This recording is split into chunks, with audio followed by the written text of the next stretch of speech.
رحمان الله ګربز نړۍ د ښکاره کړه چې څنګه د راشد خان پر وړاندې ولوبېږي. نن په رښتیا هم په IPL کې د رحمان الله ګربز او نور احمد ورځ وه. څه ډول چې ګربز نن لوبه وکړه واقعا د ستایلو وړ ده، خو د راشد خان لپاره بیا په IPL کې یوه بده ورځ وه.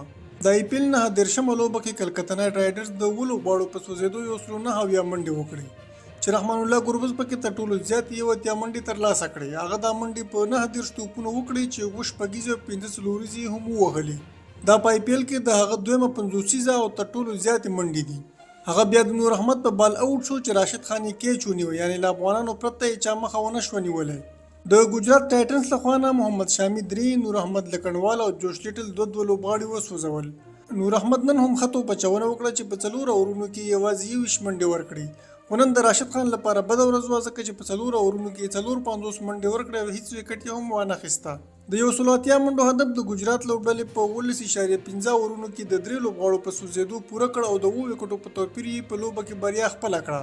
د ګجرات لپاره ویجے شنکر په 40 توپونو 51 ناسوځېدلې منډې وکړې چې 15 شپږیزې هم ووهلې او ګجرات یې په دغه لوبه کې بریالی کړ. د لوبې د غوره لوبغاړي جایزه جوش لیټل ته ورکړل شوه چې د 25 منډو په بدل کې 2 مهم لوبغاړي سوځولي وو. نن راشد خان په IPL کې سلمه لوبه کې ولوبېده، خو دا لوبه د هغه لپاره ښه ثابته نه شوه او په IPL کې د خپل کیریر دویمې زیاتې منډې یې ورکړې. همداراز رحمان الله ګربز چې کلکتې په وروستیو 3 لوبو کې له لوبېدو کېنولی و، نن یې بیا چانس ورکړ او هغه هم زبردسته توپوهنه وکړه چې هر ځای یې ستاینه وشوې.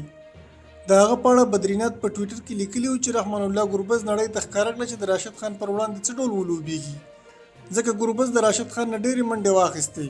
نور احمد لکنډوال هم د تیر په څېر ښه ولوبېده او دغه ځوان ثابته کړه چې د نړۍ یو ستر لوبغاړی به شي او د لوبې د رخ بدلولو صلاحیت او وړتیا لري.